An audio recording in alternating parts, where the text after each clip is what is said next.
Hello दोस्तों, स्वागत है आप सभी का इस YouTube चैनल के एक और नए वीडियो में। लेकिन आज की वीडियो आप लोग के लिए बहुत महत्वपूर्ण होने वाला है, क्योंकि आप लोग देख पा रहे हैं कि 10th बोर्ड परीक्षा 2023 में संस्कृत का जो है VVI ऑब्जेक्टिव मॉडल पेपर लेकर आए हुए हैं, बिल्कुल ओरिजिनल मॉडल पेपर। और आपको सबसे खास बात यह है बता दें कि इस वीडियो को देखने के बाद आपको जो है ऑब्जेक्टिव का झंझट ही खत्म हो जाएगा, आपको संस्कृत का मॉडल पेपर का। तो आपको बता दें कि इसमें 1 से 60 ऑब्जेक्टिव प्रश्न बताएंगे जो बिल्कुल निश्चित रूप से आपके 2023 बोर्ड परीक्षा में पूछे जाने वाला होगा।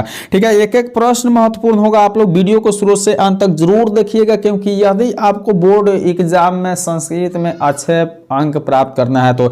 लेकिन उससे पहले एक छोटा सा रिक्वेस्ट है कि यदि इस YouTube चैनल पर नया है तो सब्सक्राइब करके बेल आइकन को जरूर प्रेस कीजिएगा, ताकि इस YouTube चैनल के द्वारा आपको जो भी ऑब्जेक्टिव सब्जेक्टिव देखने को मिलेगा बिल्कुल VVI बोर्ड मॉडल वस्तुनिष्ठ और सब्जेक्टिव प्रश्न होगा। तो चलिए हम देरी नहीं करते हुए वीडियो को शुरू करते हैं, लेकिन इस YouTube चैनल को जरूर सब्सक्राइब कर लीजिएगा।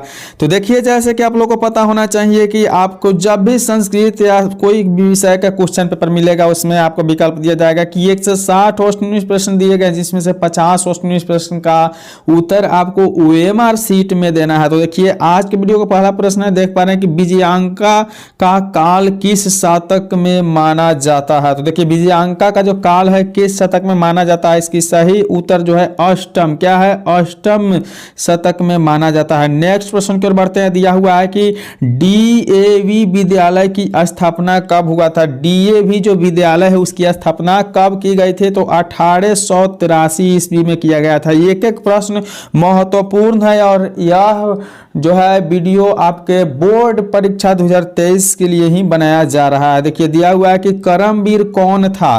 करमवीर कौन था, इसकी सही उत्तर है ऑप्शन ए अर्थात राम परवेश राम। कौन है, करमवीर राम परवेश राम था। चलिए नेक्स्ट प्रश्न की ओर बढ़ते हैं। बिल्कुल इस वीडियो पर शुरू से अंत तक जरूर बने रहिए, क्योंकि यह मॉडल पेपर निश्चित रूप से पूछे जाएंगे आपके बोर्ड परीक्षा में। दिया हुआ है कि सतत प्रियवादी लोग होते हैं। सतत प्रियवादी लोग कैसे होते हैं, इसकी सही उत्तर है सुलभ होते हैं। कैसे होते हैं, सुलभ होते हैं। नेक्स्ट प्रश्न दिया हुआ है कि कर्ण किस देश का राजा था। कर्ण जो था किस देश का राजा था, इसकी सही उत्तर जो है आपका अंग देश का राजा था कर्ण। चलिए नेक्स्ट प्रश्न की ओर बढ़ते हैं। दिया हुआ है कि मंदाकिनी वर्णम पाठ में कहाँ की गंगा का वर्णन है। मंदाकिनी वर्णम जो पाठ है उसमें कहाँ की गंगा का वर्णन किया गया है, तो आपको बता दें चित्रकूट की गंगा का। ऑप्शन भी सही है, चित्रकूट की गंगा का वर्णन किया गया है। बिल्कुल आपको 10 से 15 मिनट इस वीडियो पे बने रहना है और आपको संस्कृत में अच्छे अंक प्राप्त जरूर कर लेना है। दिया हुआ है कि सप्तपदी कर्मकांड किस संस्कार में होता है। सप्तपदी कर्मकांड जो होते हैं किस संस्कार में होते हैं, इसकी सही उत्तर जो है आपका विवाह संस्कार में होते हैं। चलिए नेक्स्ट प्रश्न की ओर बढ़ते हैं। दिया हुआ है 8 नंबर प्रश्न की वीरेश्वर कौन था। वीरेश्वर कौन था, इसकी सही उत्तर हो जाएगा मिथिला के मंत्री जी थे वीरेश्वर। अगला प्रश्न आप लोग देख पा रहे हैं, 9 नंबर प्रश्न दिया हुआ है कि अनोरनियान महतो महिमानतामनः मंत्र किस उपनिषद से संगृहित है। किस उपनिषद से लिया हुआ है, तो आपको बता दे तो कठोपनिषद से लिया हुआ है। क्या है, कठोपनिषद से लिया गया यह वाक्य है। अगला प्रश्न देखिए, दिया हुआ है कि दामोदर गुप्त ने किस काव्य की रचना की है। दामोदर गुप्त जी थे, वह किस काव्य की रचना किए थे, तो सही उत्तर है आपका कूटनीतम। क्या है, कूटनीतम काव्य की रचना किए थे। नेक्स्ट प्रश्न की ओर बढ़िए। दिया हुआ है कि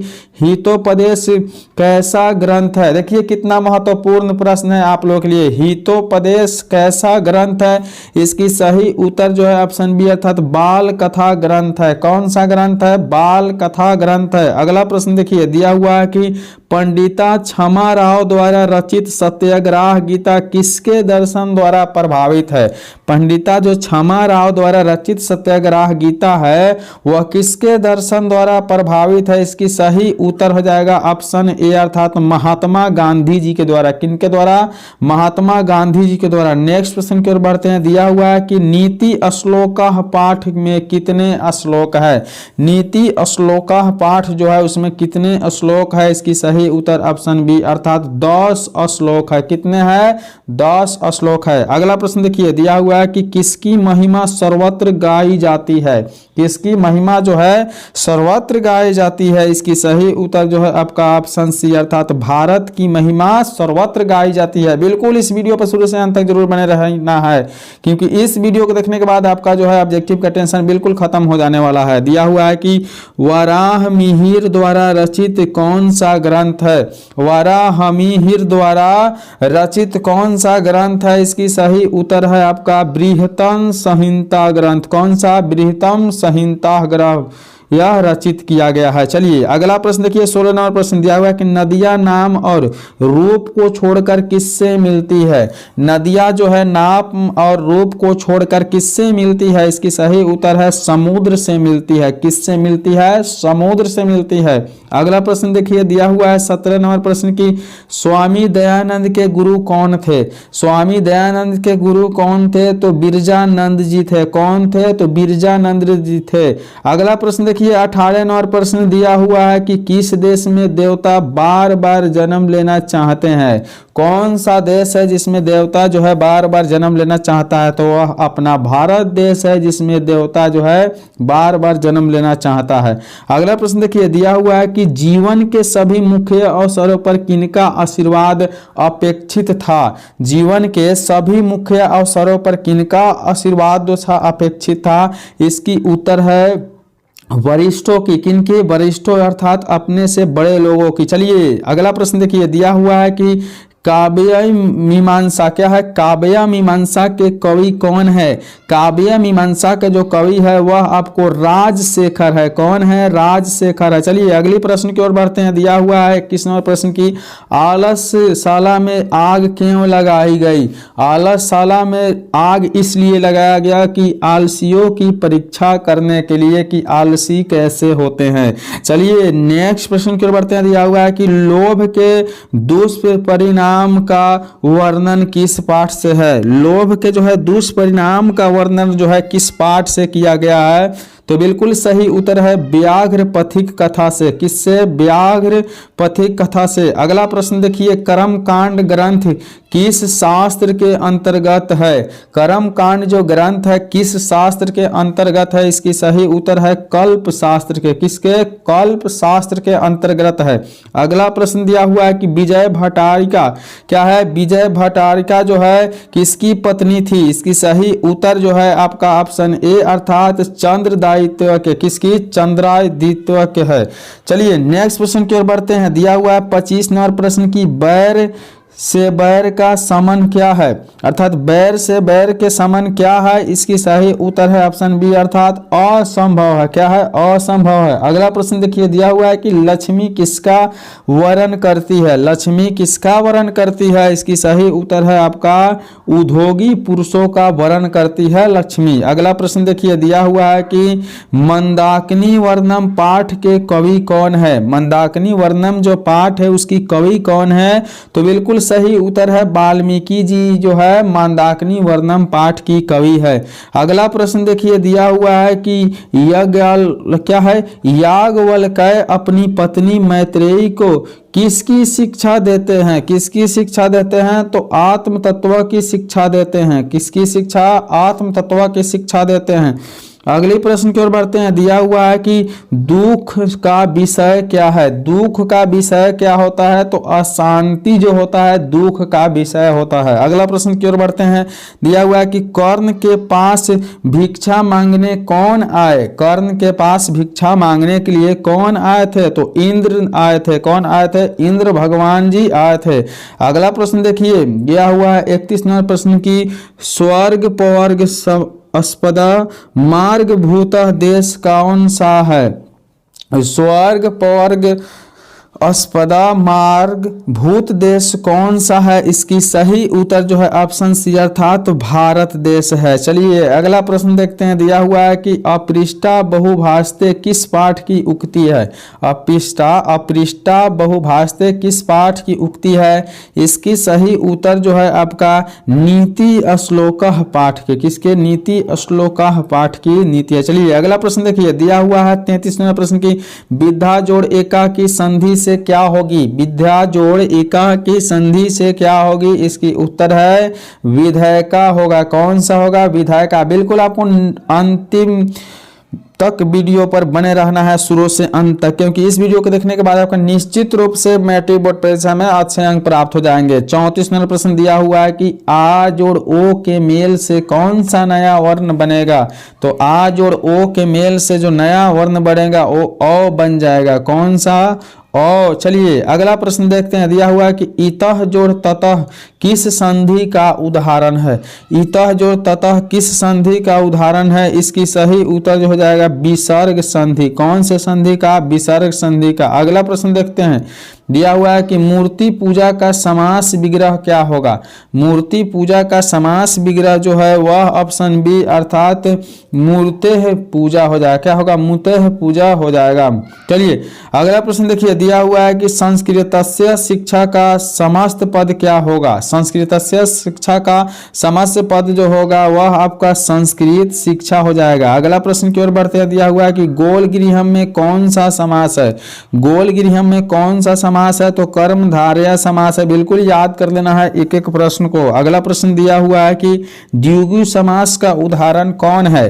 तो द्विगु समास का जो उदाहरण है वह पंचवटी है। क्या है? पंचवटी जो है द्विगु समास का उदाहरण है। अगला प्रश्न देखिए। दिया हुआ है कि यत् सच निर्धारणम सत्र मतलब सूत्र का उदाहरण का वाक्य है। यत् सच निर्धारणम सूत्र का उदाहरण क्या है? इसकी सही उत्तर हो जाएगा ऑप्शन ए अर्थात कविषु कविना कालिदासा श्रेष्ठ अस्ति।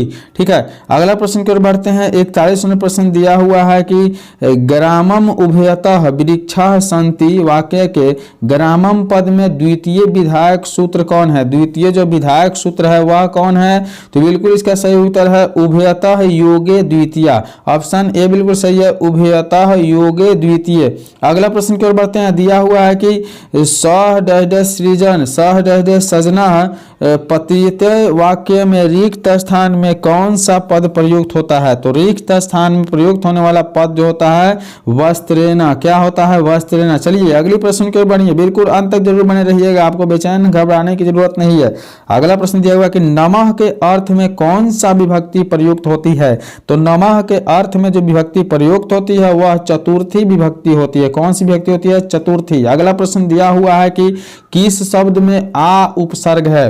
किस शब्द में जो है आ उपसर्ग है? इसकी उत्तर जो हो जाएगा आकारः। आकारः शब्द में आ उपसर्ग है। अगला प्रश्न देख लेते हैं। 45 नंबर प्रश्न दिया हुआ है कि दुरात्मा शब्द में कौन सा उपसर्ग है? दुरात्मा जो शब्द है इसमें कौन सा उपसर्ग है? इसकी सही उत्तर है दूर। क्या है? दूर उपसर्ग है। अगला प्रश्न की ओर बढ़ते हैं। दिया हुआ है कि अस्था धातु के लट लकार प्रथम पुरुष एक वचन का रूप कौन है? अस्था धातु के लट लकार प्रथम पुरुष का एक वचन का रूप कौन है? इसकी सही उत्तर है ऑप्शन बी अर्थात तिष्ठति। क्या है? तिष्ठति जो है प्रथमा विभक्ति का रूप है। अगला प्रश्न की ओर बढ़ते हैं। दिया हुआ है 47वें प्रश्न की। देखिए पासयामी किस लकार का रूप है? पासयामी जो है किस लकार का रूप है? तो इसकी बिल्कुल जो सही उत्तर हो जाएगा आपको बता दे तो ऑप्शन सी अर्थात लीट लकार के। अगला प्रश्न देखते हैं। दिया हुआ है कि जौही किस धातु का रूप है? जौही जो है किस धातु का रूप है? इसकी सही उत्तर हो जाएगा हना धातु का रूप है। कौन सा धातु? हना। अगला प्रश्न क्यों बढ़िए। 49 नंबर प्रश्न आप लोग देख पा रहे हैं। दिया हुआ है कि मात्रम में कौन विभक्ति है? मात्रम में कौन विभक्ति है? तो इसकी सही उत्तर है मात्रम में द्वितीय विभक्ति है। कौन सी विभक्ति है? द्वितीय विभक्ति है। अगला प्रश्न को बढ़ते हैं। दिया हुआ है कि नदीसु किस शब्द का रूप है?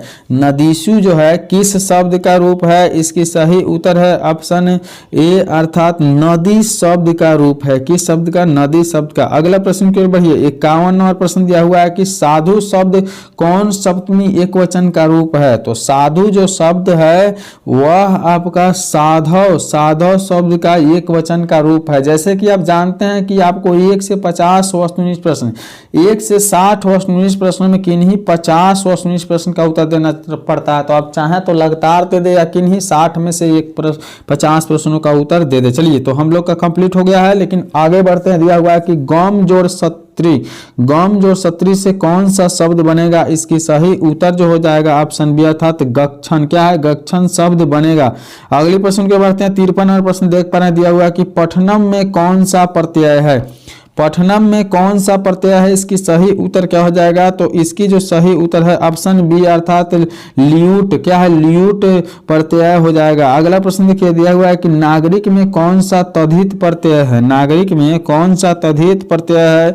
इसकी सही जो उत्तर है ऑप्शन डी अर्थात तल। क्या है? तल जो है प्रत्यय है। अगला प्रश्न की ओर बढ़ते हैं। दिया हुआ है 55 नंबर प्रश्न आप लोग देख पा रहे हैं, लिखा हुआ है कि राष्ट्र जोड़ ईय के से कौन सा शब्द बनेगा? राष्ट्र जोड़ ईय की जोड़ से कौन सा शब्द बनेगा? तो बिल्कुल सही उत्तर है राष्ट्रीय शब्द बनेगा। अगले प्रश्न की ओर बढ़ते हैं। दिया हुआ है कि मूसक टाप से कौन सा शब्द बनेगा? तो मूसक टाप से जो शब्द बनेगा वह आपका बन जाएगा मूसिका। क्या है? बिल्कुल सही उत्तर है मूसिका बनेगा। अगला प्रश्न की ओर बढ़ते हैं। 57वां प्रश्न आप लोग देख पा रहे हैं, दिया हुआ है कि श्रीमती में कौन सा स्त्री प्रत्यय है? श्रीमती में कौन सा स्त्री प्रत्यय है? तो इंगीप स्त्री प्रत्यय है। चलिए नेक्स्ट प्रश्न की ओर बढ़ते हैं। दिया हुआ है कि इंद्राणी में कौन सा स्त्री प्रत्यय है? इंद्राणी में कौन सा स्त्री प्रत्यय है? इसकी सही उत्तर है ऑप्शन बी अर्थात इंगीप। कौन सा? इंगीप। चलिए अगली प्रश्न की ओर बढ़ते हैं। 59वां प्रश्न आप लोग देख पा रहे हैं, दिया हुआ है कि लौभ धातु के लट लकार प्रथम पुरुष का एक वचन का रूप कौन है? तो लौभ धातु का जो रूप है वह है ऑप्शन बी अर्थात लभते है। लभते जो है प्रथम एक वचन का रूप है। अगला प्रश्न देखिए, दिया हुआ है कि भुवः प्रभवः सूत्र का उदाहरण है। तो भुवः प्रभवः सूत्र का जो उदाहरण है वह आपका है कि हिमालय गंगा प्रभवती। क्या है? हिमालयता गंगा प्रभावती। तो आज के वीडियो में हम लोग बिल्कुल 1 से 60 और 19 प्रश्न देखे हैं। तो इसी प्रकार के लगातार मॉडल पेपर के वीडियो देखने के लिए आप मेरे YouTube चैनल को सब्सक्राइब जरूर कर लीजिएगा। तो चलिए मिलते हैं अगले वीडियो में, तब तक के लिए बाय।